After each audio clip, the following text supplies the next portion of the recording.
Stormy nights often bring a sense of calm, but they can quickly turn eerie and unsettling. These moments of quiet rain and distant thunder can mask unexpected dangers lurking in the shadows.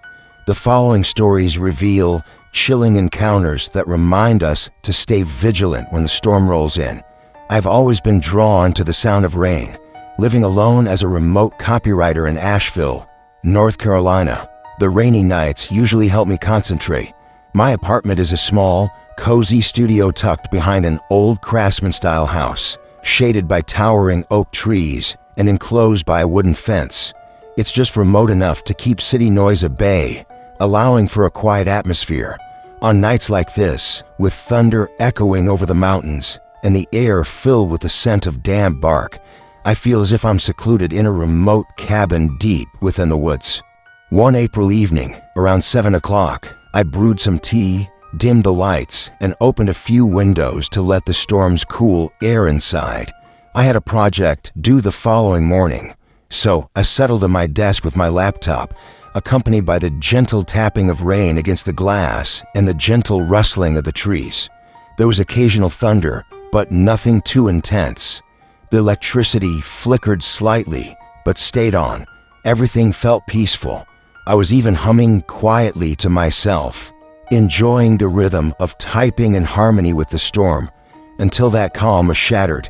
At about 8:30, a sudden flash of lightning illuminated the room brightly enough to cast shadows on the walls, immediately followed by the crack of something splitting above the house. The lights dimmed, flickered, and then went out entirely. My laptop screen glowed for a brief moment. Before fading to black, I sighed and leaned back in my chair. Power outages were not uncommon during mountain storms. I reached into my drawer for a lighter and lit a couple of candles, their flickering flames casting a warm, uneven glow throughout the apartment. Then I heard a knock, not at the front door, but the back kitchen door that opened onto the fenced alley. That door was rarely used, and I hadn't opened it for weeks. The gate on the other side was always latched securely.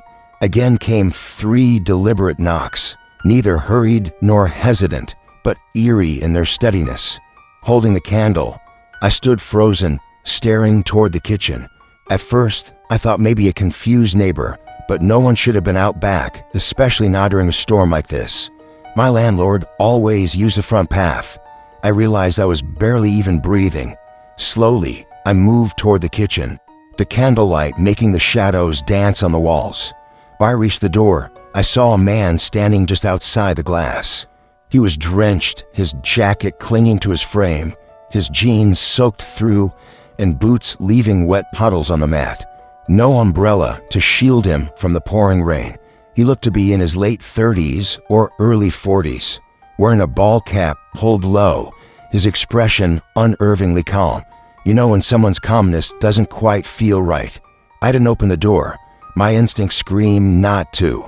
He glanced up, spotted me, and gave a faint, unsettling smile before raising one hand in silent, beckoning gesture.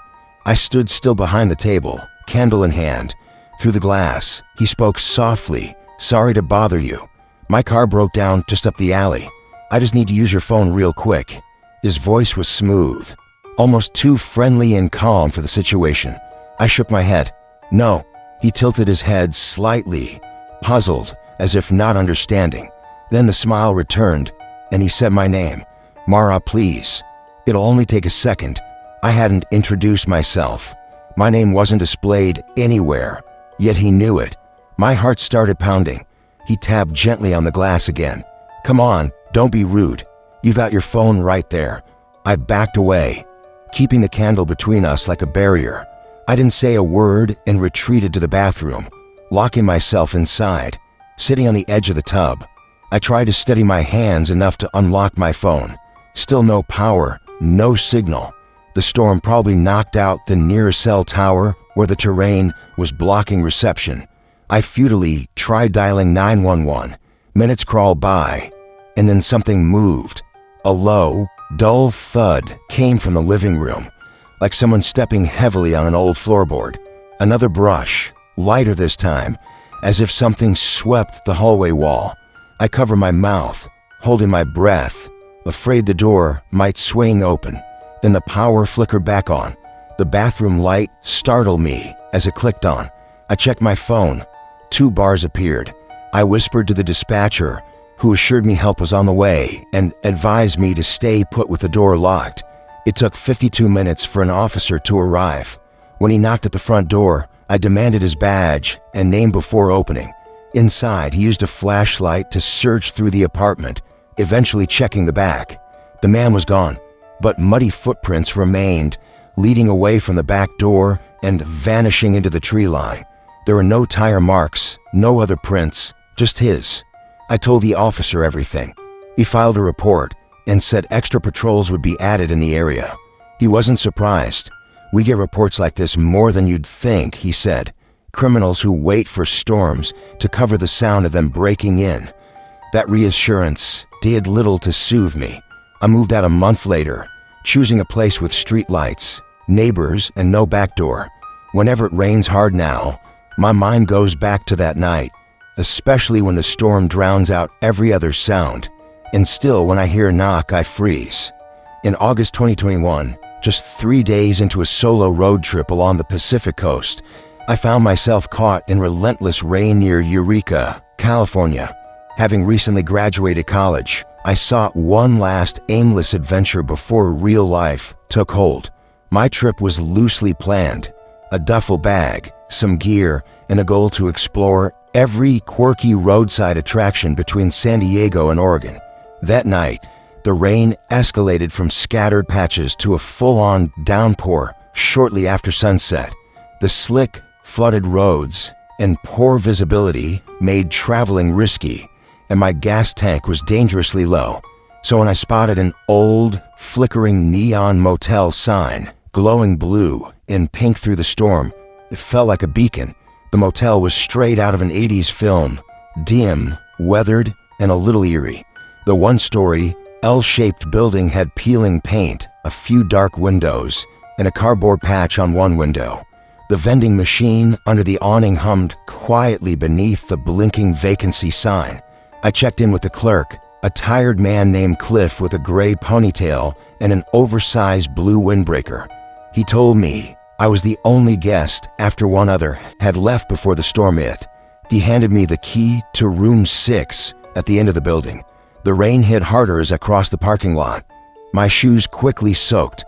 The light above the door flickered like a dying insect. I unlocked and pushed open the door and froze. Someone was already inside, sitting on the bed. I couldn't make out details clearly. A hunched figure with hands on knees, enveloped in shadow. The room smelled damp, like mildew mixed with something else unsettling. The air felt thick with tension, as if something terrible had just occurred. My whole body tensed up. I stammered, "Sorry, I think there's been a mix-up." But the figure didn't move, not a twitch. Trembling, I backed away, shut the door firmly, and locked it from the outside. Heart pounding, I hurried to the office. Cliff still sipped his coffee, flipping through an ancient phone. I told him, "There's someone in my room, just sitting on the bed." He frowned, then grabbed a flashlight, leading me back. We opened the door together, but the room was empty, spotless. The bedspread was smooth, the light on. The air smelled like cleaner and stale air. No wet footprints, no rumpled sheets, no sign of anyone ever having been there. I stood in silence, confused and shaken. "You okay, son?" Cliff asked gently. I nodded, but couldn't shake the feeling something unnatural had just occurred. He suggested maybe the rain and dim lighting played tricks on me. I didn't argue. Cliff left me with a flashlight, warning other rooms weren't ready, and I decided to stay put. I sat near the window, keeping the TV on low for comfort, eyes scanning every corner. At one point, the curtains edged in the breeze, and I could have sworn I saw a faint reflection on the television screen, something that wasn't me. Sleep was elusive. Around 2 a.m., I thought I heard footsteps lightly padding on the walkway outside. I looked but saw nothing, perhaps just the wind or Cliff checking on the motel. No doors opened or closed. By morning, the storm had passed, leaving puddles gleaming outside. I returned a key to Cliff, who casually asked if I was sure I hadn't dreamed the person in the room. "You're not the first," he said, shrugging. "Sometimes folks think they see someone in that room, but never when I check." I left without a word, but kept watching the rearview mirror as I drove away. I wanted an explanation, some sign of what I'd encountered, but found nothing. To this day, I don't know who or what was in that room with me on that stormy night. I teach night classes at the community college in Laramie. Usually I'm done by 9:30 p.m. and home by 10, unless I stick around to help a student. But that late September night in 2021, I stayed longer than usual, grading papers and organizing lesson plans. By the time I packed up and headed to my car, it was almost 11 p.m., and the storm that had been looming all evening finally arrived in full force. This wasn't a light drizzle. This was one of those Wyoming storms that hit fast and hard. Sheets of rain battered my windshield. Thunder rumbled close enough to shake the glass, and the wind pushed my small car from side to side, even as I crawled along. Visibility was terrible. Streetlights cast hazy glows blurred by the downpour. Every time my wipers cleared the glass, it seemed to flood immediately again. I should have taken a main highway, better lit and less prone to washouts, but I wanted to save time by cutting through one of the old back roads. It's a narrow two-lane that winds through abandoned farmland and prairie. During the day, it's quiet and almost beautiful, but at night, especially during storms like this, it felt endless and hollow. I drove slowly, gripping the wheel tightly, hyper-aware of every sound and shadow. No other cars, no lit houses, just fence posts, swaying weeds, and dark stretches of muddy road. My GPS was on, even though I knew the way. That night, familiar roads felt strange. Then, out of nowhere, I saw a shadow. At first, I thought it was just a trick of the rain or a blown branch caught in the headlights. But as I got closer, I realized it was a man standing right in the middle of the road. He wasn't waving or walking, just standing motionless. He wore a hooded jacket, the hood pulled up, and his jeans were soaked through. His head was tilted slightly forward, as if he was looking down or just watching the ground. His hands hung at his sides. No backpack, no flashlight, no car nearby. He didn't look hurt, but something about him was very wrong. I eased my foot onto the brakes, trying to slow without skidding. The tires hissed against the wet pavement as I stopped about 30 or 40 feet from him. My headlights fully lit him up, but he didn't blink or move. I waited 5 seconds, 10 seconds, not a twitch. I thought about rolling down the window to call out, but my instincts screamed at me not to engage. Something about the whole scene was off, like a warning I couldn't ignore. Sliding into reverse, I started backing up slowly, planning to go back the way I came and take the highway instead. There was no shoulder on the road, just mushy, soft dirt, and one wrong move could leave me stuck in a ditch. Still, I kept my eyes on him. He didn't react, didn't follow, nothing. When I thought I had enough clearance, I shifted back in a drive and slowly edged forward, veering slightly right to pass him. Maybe 4 feet of space between my car and the ditch, tight but doable. Then he moved, not by taking a step or lunging. It was like he was suddenly thrown into the air. One moment he was standing, the next he slammed down hard onto my car's hood with both hands. His face hit the windshield, eyes wide open, empty blank, no life behind them. He started pounding, fists thudding rhythmically against the glass. No yelling, no shouting, just this sick, steady beating. His hood had slipped back, revealing thinning hair and pale skin, probably late 30s or 40s. His expression never changed, never even a flicker of awareness that he was soaked or risking injury. I slammed the horn, but the sound echoed uselessly into the storm. The windshield wipers slapped against him as they moved. I think I screamed, likely a string of curses, but it didn't matter. I hit the gas. The car jolted forward, and he slid off the hood with a dull thud. I didn't look back. I just drove as fast as I dared, hydroplaning once or twice. My hand shook violently, but I kept a tight grip on the wheel. 10 minutes later, I pulled into a gas station on the edge of town. The rain had finally lightened up, but I was drenched in sweat and gripping the steering wheel like it was my only lifeline. My phone was dead, so I asked the attendant if I could use this to call the police. He handed it over without many questions, just watching me with a strange kind of concern, like he thought I might break down. About half an hour later, a cruiser arrived. 2 officers stepped out. I told them what had happened, and one stayed with me while the other went to check the road. 20 minutes later, he came back, shaking his head. No signs of anyone. No blood, no scratches in the mud. Nothing at all where I'd seen the man fall. They inspected my hood and windshield. The dent was there, just like I said. The detective asked if it might have been a large animal, like a deer. I wanted to be angry, but understood the question. It was a man, I insisted. I saw his face. They exchanged a look I couldn't read, said they'd file a report, and handed me a card in case I remembered anything else. I took the long way home, stuck to the highway, and stayed well under the speed limit. I told only a handful of people, friends, my sister, but most thought I was just exhausted or stressed. But I know what I saw. I never take that back road anymore, not even during the day. I've been a ranger with the Kentucky Division of Forestry for nearly 9 years now. Spending that much time in the backcountry teaches you to recognize what belongs and what doesn't. Broken branches, scattered trash, campfire pits. Each tells a story. The land has a way of alerting you when something is wrong, often before your mind fully processes it. Last October, after a week of heavy rains and strong winds had swept through eastern Kentucky, we received reports of a minor mudslide near Trillium Ridge, just north of a state line. Nothing too serious, just enough to block part a horse trail and shift some underbrush.